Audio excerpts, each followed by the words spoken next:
Welcome to Rewrite the Narrative, where it's okay to be curious. Because today, my curiosity had led me to ask several questions.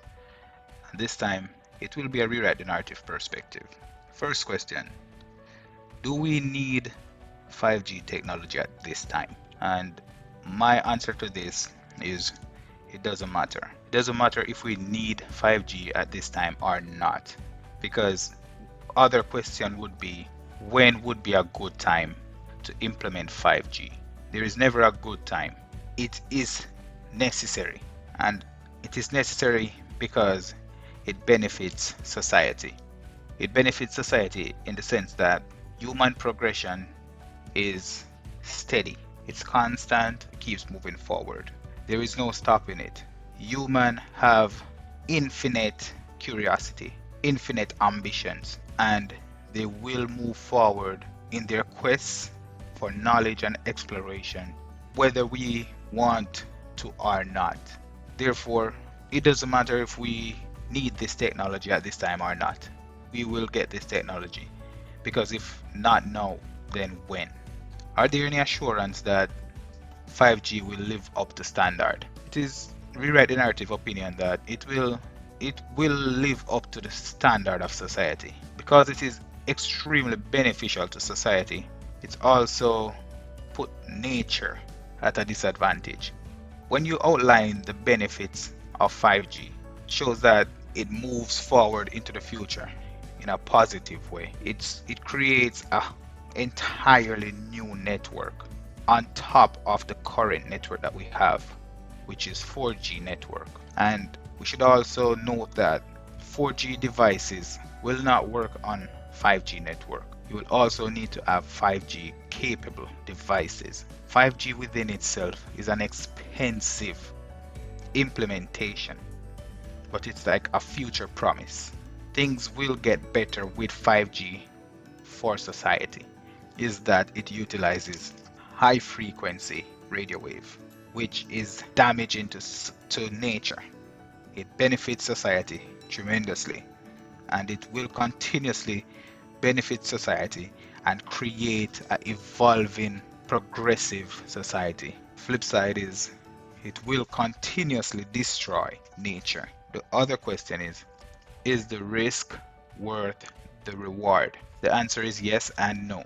If you're looking at it from societal perspective, the risk is absolutely worth the reward. If you're looking at it from nature's perspective, the risk is not worth the reward. I say this because to move forward and have this futuristic environment that is promised, where have high speed, excellent connectivity, low latency all the time, everywhere, you need 5G for that. And it will provide that. It will allow people to connect in the most remote places, and it will enable remote work. For example, technology exists where you are able to insert microchips into anything, whether it's a person or if it's a thing. And from that microchip, you would be able to connect to 5G network. Therefore, if you're in the middle of a desert, if connectivity is in that desert, you should be able to make a purchase of a bottle of water, and with good logistics, there should be a delivery to you at your location just by requesting it. That is futuristic technology, and that is in some ways beneficial. That is beneficial to society. Human started out in the proverbial cave, and they are at this point where they're trying to have hover cars, where cities were once hot until it get to the point where they're expected to be smart cities, where your house would recognize who you are, your car would recognize who you are, the appliance, the fridge, the door recognize who you are, and it will enable access or restrict access depending on your verification. This is leaps and bounds in technology, and 5G would allow it. The risk in society is that this technology will also eliminate the need for the size workforce that we currently have. Therefore, it would also eliminate the need for the amount of people that exist. First of all, one should also know that society is the environment that men created, and nature is the environment that was already created before men. Men will advance their society to the highest level. While our thoughts and creativity is infinite, our body and society is finite. It can only manage so much. Therefore, while technology advance and the society advance along with it, there will be a huge need for a reduction in the amount of people that society can support. Now, this is where it becomes dangerous for nature, because while 5G have its benefits, it also have its disadvantages in the radiation that it gives off. An example of the kind of radiation that it gives off is small amounts of radiation constantly all the time. For example, like coronavirus. 90% of the coronavirus is mild and show no symptom. However, continued exposure to the virus becomes aggressive and dangerous. Therefore, 5G technology becomes dangerous to the environment because it is constantly there. And the side effects of radiation is heat, is elevated temperature in the atmosphere and in the body. A second side effect is that it destroys the structure of cells. And this structure of cells does not limit it to just people. The structure of cells in animals get destroyed. The structure of cells in trees, in the plants, everything is slowly eradicated.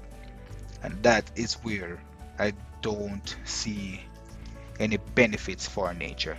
The risk is worth the reward for society, but it's not worth the reward for nature. Another important question that we should ask ourselves is, will there be safe areas where 5G technology is not implemented? Because while you cannot prevent this network from being deployed, you would at least want to reserve the right to be in a safe environment. And that is not promised.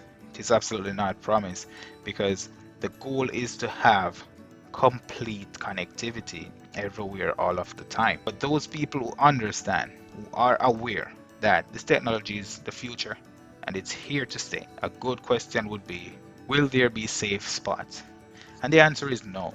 Above the ground, no. However, a good practice would be for us to look at what the people who have most to lose are doing. For example, those who are extremely wealthy and capable of creating the future that they can live and enjoy, what are they currently doing in preparation for a future like that one? Now, you'll find that people are creating homes below the surface of the earth. This is beneficial for two reasons. If there was an airborne virus where it was transmitted through the air, there would be no escape, absolutely none. And the side effect of 5G is equivalent to an airborne virus. So while the most powerful, the most influential, and those who are most knowledgeable are building their homes beneath the surface of the earth, while they are preparing for an airborne virus and trying to keep themselves safe, you can also see how a house underneath the surface of the earth would prevent or protect them from radiation.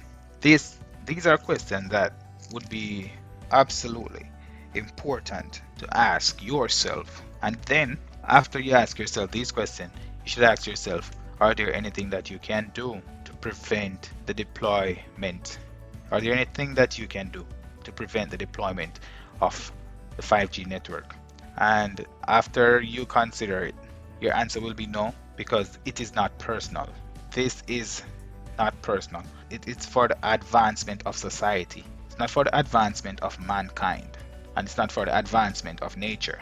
This is for the advancement of society. And the first thing, you need to understand what you're up against. You need to understand why it is being created. And then you'll know that It is not personal, and there's nothing that you can do. There's nothing that we can do. There are no safe spots. How do you prevent yourself from being totally consumed, totally annihilated? It's by being aware, being as aware as you can. Knowing what is going on, knowing what things are, knowing how things are, and do not assume that things will be how you want it to be, because it will not. It is not about you, it's not about me, it's a lot bigger, and we have to understand that it is much bigger than we are. Another question is, who currently have the capability of deploying 5G everywhere immediately if there's a need for it to be deployed immediately? And that would show you where we are in the world and what exactly is going on. First, let's take a look at what 4G is. 4G is the fourth generation network, 21st century network, where Google primarily monitored traffic on 4G. 5G would be a totally different network with a totally different search engine. Whoever deploys that network dominance over the data that is being collected. Having dominance over anything means that you have power over that thing. And this is where we also need to understand that technology also is a war within itself. Previously, we had physical wars and we had information war in the Cold War, and now we have a hybrid in the form of technological war. Whoever gained dominance over 5G would have gained dominance over technology, and the future is technology. The future is medical robots conducting precision operations, robot soldiers conducting precision operations. Whoever controls 5G controls smart countries. And also, ask yourself the question that would make you more aware, just so that you can keep yourself safe. There are no guarantees. There are no guarantees that your voice will be heard, because those with the most powerful voices currently, they are silent. They're not asking questions. They're staying home, and they're showing example of what you should be doing by staying home. They're following the rules because they know a lot more than we do. And one thing for sure, they understand that the network will be deployed. They cannot do anything about it. It will benefit them more than it will benefit you and I. The voices of the people goes out, shout and cry is an example of the state of mind of the person. It's impulsive. It's not a rational thinking person. It's more like the fear is obvious, and control through fear is excellent for those people who are trying to control, because whether it's control through fear or through respect, control is control. I think that you should control yourself, your environment, make it safe that you can isolate yourself in your home for extended periods of time should there be a need to do so, because the wealthiest among us, the most vocal, and the ones with the loudest voice, they are preparing for something totally different than what we are preparing for. We saw the world shut down for 6 weeks, and we're crying for it to be reopened. Think about it being reopened for a week, and then the spread of the virus gets amplified, and the voice of the voice of fear get amplified. Then they will ask you to stay home for, instead of 6 weeks the next time, they will ask you to stay home for 6 months, and they would have a very good reason for it. It is within your best interest to ask a question that will keep you safe, and some of them starts with, are there safe spots, and will there be safe spots? Because that's where you want to go, to the safest spot that you can find, because the future is technology, and the future and technology is the advancement of society. Nature and people are really collateral damage. The rich, the powerful, the most informed among us, they are creating environments where they are safe underground, and they will be safe until they decide to destroy that also. These are things that will need to get done in order for society to advance. It is actually inevitable. Stay curious. Rewrite the narrative.